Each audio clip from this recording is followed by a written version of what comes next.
मौसम खराब चल रहा है।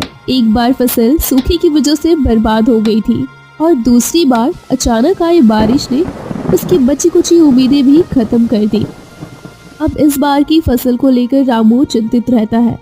फिर उसकी पत्नी रामू को समझाती है, बस एक बार ये फसल अच्छी हो जाए तो सारे कर्ज उतार दूंगा। पिछले साल जो घाटा हुआ उसकी भरपाई कर लूंगा। इतनी चिंता मत करो, हो सकता है इस बार सब कुछ ठीक हो जाए। सीता, तू नहीं जानती कि हम कितनी मुश्किल में हैं। कर्जदारों का दबाव बढ़ता जा रहा है, बच्चे भी बड़े हो रहे हैं, उनकी शादी ब्याह की चिंता सता रही है। मुझे पता है जी, लेकिन हम हार नहीं मानेंगे। हमारी मेहनत कभी बेकार नहीं जाएगी। रामू सीता की ओर देखता है और उसे सांत्वना देते हुए उसके माथे पर हाथ फेरता है। मैं जानता हूँ कि तू बहुत मजबूत है। हम साथ मिलकर इस मुश्किल घड़ी का सामना करेंगे। दोनों एक दूसरे को देखकर मुस्कुराते हैं और रामू बैलों को लेकर खेत की तरफ चला जाता है।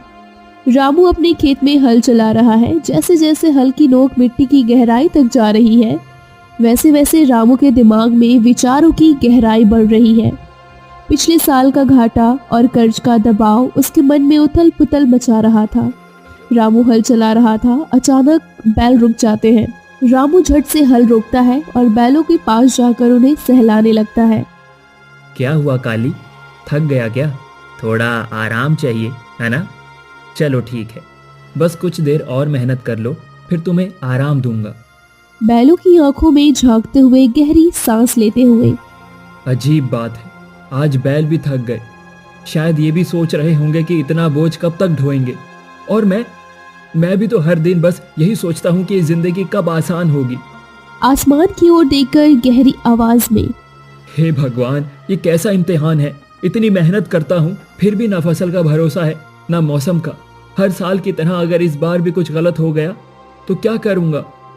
मिट्टी को अपनी मुट्ठी में भरते हुए, सब कुछ खत्म हो सकता है, पैसा, घर, परिवार, मान सम्मान, लेकिन अगर ये सब चला गया तो मेरे पास कुछ बचेगा? वह चुपचाप जमीन पर बैठा रहता है, गहरे विचारों में डूबा हुआ। बैल उसे देखते हैं मानो वे भी उसका पीड़ा समझ रहे हो। नहीं, अब इस सवाल का जवाब ढूंढना ही होगा। ये सिर्फ मेरी बात नहीं है, हर इंसान को इसका जवाब पता होना चाहिए। पहले गांव के बुजुर्ग से जाकर पूछता हूँ। रामू उठकर बैलों को सहलाता है और उन्हें वापस हल में जोड़ देता है। चलो काली, अब ये सवाल मेरे मन का बोझ बन गया है। पहले काम खत्म करूं, फिर इसे हल करने के लिए गांव के दादाजी के पास जाऊंगा, उनसे बात करूंगा, शायद वो कुछ समझा सके। रामू हल चलाने लगता है, लेकिन उसके चेहरे पर सवालों की लकीरें गहरी हो चुकी हैं। एक बड़ा नीम का पेड़ जिसके नीचे खाटें बिछी है। कुछ बुजुर्ग खाट पर बैठे हैं, बाकी लोग जमीन पर चटाई बिछाए हुए हैं। चूल्हे पर चाय बन रही है, पास में बच्चे खेल रहे हैं। गांव का माहौल एकदम शांत है, लेकिन रामू का चेहरा सवालों से भरा हुआ है। दादाजी, मेरे मन में एक सवाल है। अगर मैं अपने जीवन में सब कुछ खो दूं, पैसा, परिवार, दोस्त, मान सम्मान, तो मेरे पास क्या बचेगा? सभी चौपाल पर बैठे लोग चौंक जाते हैं। माहौल अचानक गंभीर हो जाता है। रामू, ये सवाल छोटा नहीं है, इसमें जीवन का सार छुपा है। लेकिन तुम्हें इसका उत्तर खोजने के लिए धैर्य चाहिए। चलो पहले इसे समझने की कोशिश करते हैं। दादाजी, अगर सब कुछ चला गया तो इंसान के पास क्या बचता है? ये सवाल सुनकर तो मेरी भी नींद उड़ जाएगी। हाँ महेश, जब इंसान का सब कुछ चला जाता है तब शायद उसके पास केवल उसकी यादें और उसका आत्मसम्मान बचता है। लेकिन अगर आत्मसम्मान भी चला गया तो? अरे, यह सवाल हमारे पूरे गांव के लिए भी महत्वपूर्ण है।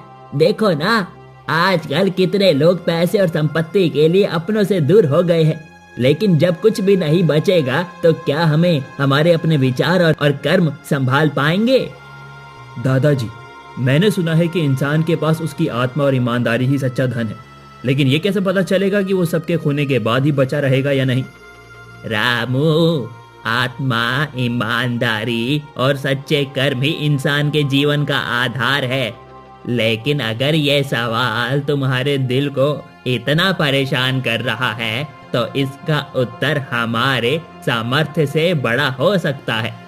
शायद हमें राजा के पास जाकर ये सवाल रखना चाहिए। राजा ज्ञानी है, उन्होंने बड़े बड़े संतों और विद्वानों से शिक्षा ली है। दादाजी सही कह रहे हैं, राजा से बात करनी चाहिए। दादाजी उठते हैं और सभी लोग उनके पीछे पीछे राजा के महल की ओर चल पड़ते हैं। रास्ते में गांव के और भी लोग जुड़ जाते हैं। हर कोई अब इस सवाल का उत्तर जानना चाहता है।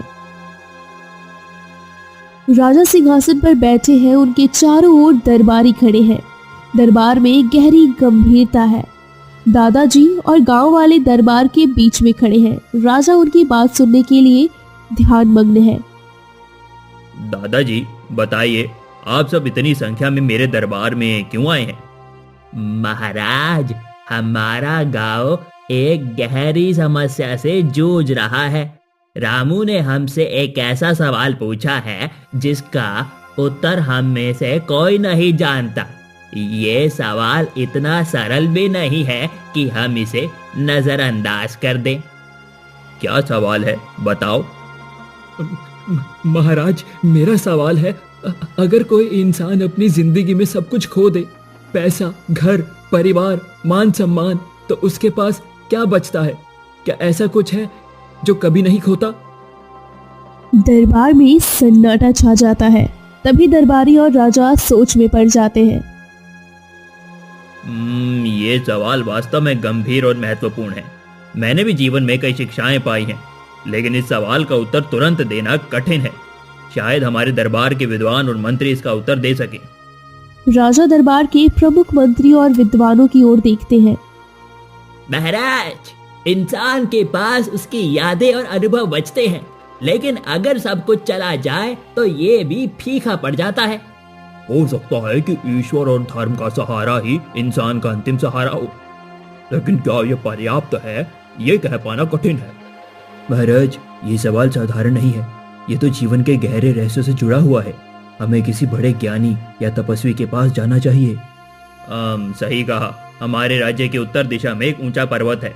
वहाँ एक महान तपस्वी रहते हैं जो जीवन के रहस्यों को समझने के लिए वर्षों से तप कर रहे हैं। हो सकता है वही हमें इस सवाल का उत्तर दे। तुम सब मेरे साथ चलो, हम इस सवाल का उत्तर खोजने के लिए उस तपस्वी के पास जाएंगे। अगर हमें जीवन का सत्य समझ आ जाए तो ये पूरी मानवता के लिए उपयोगी होगा। एक छोटा सा आश्रम, चारों ओर हरियाली, पक्षियों की मधुर चहचहाहट और एक निर्मल वातावरण। आश्रम कुटिया से बना हुआ है, जिसके बाहर तुलसी का पौधा है। तपस्वी गुरुजी चटाई पर ध्यान मग्न बैठे हैं। उनकी वाणी और बुद्धिमता के लिए लोग दूर दूर से आते हैं। राजा रामू, दादाजी, गांव वाले और दरबारी आश्रम के पास पहुंचते हैं। वे गुरुजी के शांत चेहरे और दिव्य आभा को देखकर नतमस्तक हो जाते हैं। गुरुजी, मैं आपके चरणों में प्रणाम करता हूँ। हम सब एक जटिल प्रश्न लेकर आपके पास आए हैं। हमारे राज्य के किसान ने एक ऐसा सवाल पूछा है जिसका उत्तर हम सबके पास नहीं है। राजन, जीवन के प्रश्न सरल नहीं होते, लेकिन हर समस्या का समाधान होता है। बताओ, क्या सवाल है? गुरुजी, अगर कोई इंसान अपनी जिंदगी में सब कुछ खो दे, पैसा, परिवार, दोस्त, मान सम्मान, तो उसके पास क्या बचता है? क्या ऐसा कुछ है जो कभी खोता नहीं? गुरुजी थोड़ी देर मौन रहते हैं, मानो सवाल को गहराई से समझ रहे हो।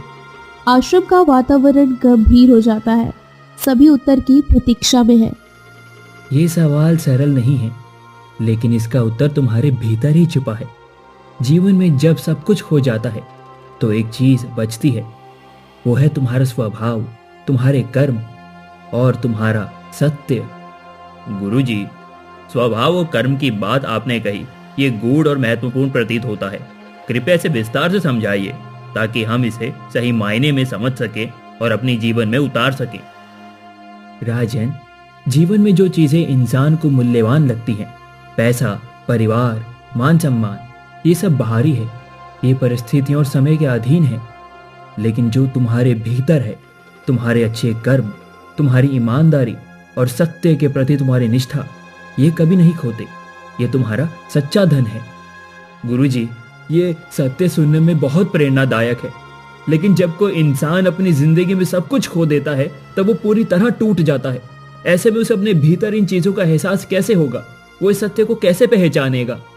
ये सही है बेटा, जब सब कुछ छिन जाए तो दर्द होता है, लेकिन वही दर्द तुम्हें अपने भीतर झांकने का मौका देता है। तुम्हारे कर्म और स्वभाव तुम्हारे साथ हर समय रहते हैं। ये समझने के लिए तुम्हें ध्यान, धैर्य और आत्मविश्लेषण की आवश्यकता है। गुरुजी, आपकी वाणी में जीवन का गहरा सत्य झलकता है। तो क्या इसका अर्थ ये है कि हमें बाहरी संपत्ति, संबंधों और मान सम्मान से अधिक अपने भीतर की संपत्ति, अपने सत्य, धर्म और कर्म पर ध्यान केंद्रित करना चाहिए? सही कहा पुत्र। बाहरी चीजें, संपत्ति, संबंध, मान सम्मान जीवन में अपनी जगह रखती हैं और आवश्यक भी हैं, लेकिन याद रखो ये सभी समय और परिस्थितियों के अधीन है। इनका अस्तित्व क्षणभंगुर है। इनसे भी अधिक महत्वपूर्ण है तुम्हारी आत्मा, तुम्हारे कर्म, तुम्हारे विचार। तुम्हारी आत्मा तुम्हारा सच्चा स्वरूप है जो हमेशा सत्य की ओर अग्रसर रहती है। यदि तुम सत्य, धर्म और ईमानदारी का पालन करते हो तो तुम्हारे कर्म तुम्हारे सबसे बड़े रक्षक बन जाते हैं। कोई भी संकट, चाहे कितना भी बड़ा क्यों ना हो, तुम्हें हरा नहीं सकता। बाहरी चीजें छीन सकती है, लेकिन तुम्हारी आत्मा और कर्म कभी नहीं छीनेंगे। जो तुम्हें हर कठिनाई में खड़ा रखती है, ये तुम्हारी सबसे स्थायी संपत्ति है। इसीलिए बाहरी चीजों के प्रति मोह से अधिक अपने भीतर के सत्य और धर्म को महत्व दो। यही जीवन का सार है। गुरुजी, आपने हमारे मन की सभी शंकाओं को दूर कर दिया है। आपके ज्ञान ने हमें जीवन का वास्तविक अर्थ समझाया है। अब मैं अपने राज्य में संदेश फैलाने का संकल्प लेता हूँ कि सच्चा धन हमारे भीतर है। हमारे कर्म, हमारा सत्य और धर्म के प्रति हमारी निष्ठा, ये केवल हमारे जीवन को ही नहीं बल्कि समूचे समाज को उज्जवल बना सकता है। आपके आशीर्वाद से मैं इसे जन जन तक पहुंचाने का प्रयास करूंगा। जाओ राजन, इस सत्य को केवल शब्दों में समझना तक सीमित नहीं है। इसे अपने विचारों, अपने कर्मों और अपने जीवन के हर पहलू में उतारो। यही सत्य तुम्हें हर संकट में शक्ति देगा और जीवन के वास्तविक उद्देश्य की ओर ले जाएगा। जब यह ज्ञान केवल सुनने के बाद ना रहकर जीने की कला बन जाएगा, तब तुम्हारा जीवन वास्तव में सार्थक हो जाएगा। यही जीवन का असली उद्देश्य है। सभी लोग गुरुजी के ज्ञान से प्रभावित होकर उनके चरणों में प्रणाम करते हैं। रामू के चेहरे पर अब गहरी शांति और संतोष की झलक दिखाई देती है। गुरुजी, आपने मेरे दिल के सारे सवालों का समाधान कर दिया। अब मैं जानता हूँ कि जीवन का असली अर्थ क्या है। मेरी आत्मा को शांति मिल गई है।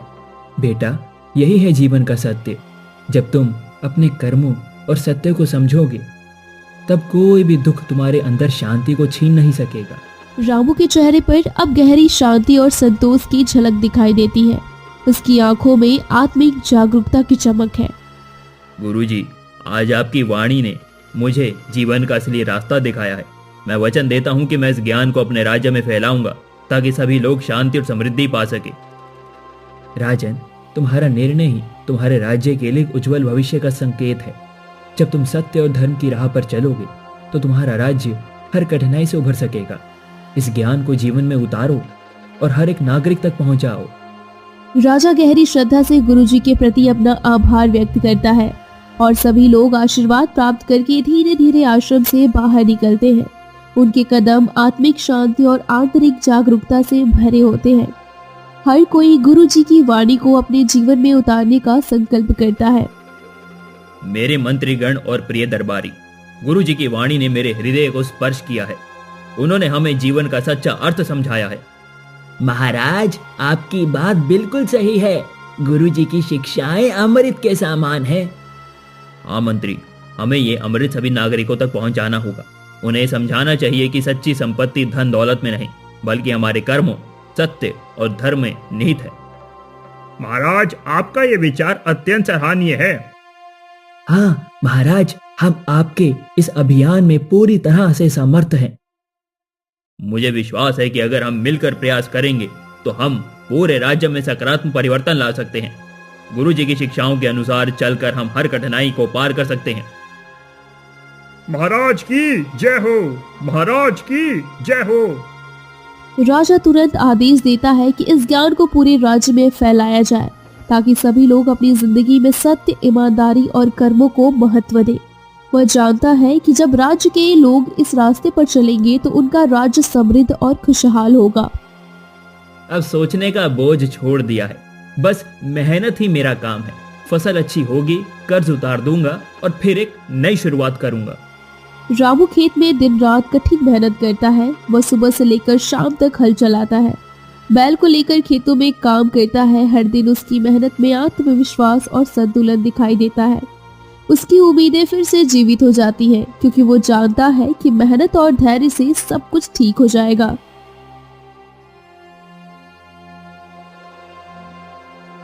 देखो, मेहनत का फल मीठा होता है। फसल अच्छी हुई, अब सारे कर्ज उतार दूंगा। वह खुशी से गांव वालों से बात करता है और बताता है, जिंदगी में कठिनाई आई, लेकिन अब सब ठीक हो गया। मेहनत और धैर्य से मैंने अपनी राह बनाई, अब सब कुछ वापस से सही हो गया है। रामू, तुम्हारी मेहनत और धैर्य ने हमें भी सिखाया है कि जीवन में कभी हार नहीं माननी चाहिए। हमने देखा है कि कैसे तू दिन रात मेहनत करता रहा बिना रुके। तेरी मेहनत और विश्वास ने हमें ये दिखाया कि कठिनाई चाहे जैसी भी हो, अगर इंसान अपने कर्मों में ईमानदारी से लगा रहे तो हर मुश्किल का हल निकालता है। अब तेरा जीवन फिर से संजीवित हो जाएगा और ये हमें भी प्रेरित करता है। हम सब तेरी सफलता पर गर्व महसूस करते हैं और उम्मीद करते हैं कि तेरी तरह हम भी अपनी जिंदगी में हिम्मत और संघर्ष से आगे बढ़ें। अच्छा, ठीक है, अब मैं चलता हूँ। रामू घर के अंदर उसकी पत्नी सीता और बच्चे उसे गर्मजोशी से स्वागत करते हैं। सारे अनाज अच्छे दामों में बिक गए हैं। आप तो थक गए होंगे ना, सुबह से खेतों में काम जो कर रहे हैं। थोड़ा बहुत, लेकिन जब तुम्हारे चेहरे पर इतनी खुशी देखी तो सारी थकान उड़ गई। सीता पानी का ग्लास लेकर रामू को देती है। रामू बैठकर पानी पीता है। कैसे हो सब? हाँ, हम ठीक है पापा, आप कैसे हैं? बेटा, मैं भी ठीक हूँ। रामू अपनी पत्नी और बच्चों को देखकर बहुत खुश होता है। उसे लगता है कि उसने जीवन में सब कुछ पा लिया है। तुम्हारे चेहरे पर हंसी वापस लौटी है। सब कुछ खोने का डर अब नहीं रहा, क्योंकि अब मेरे पास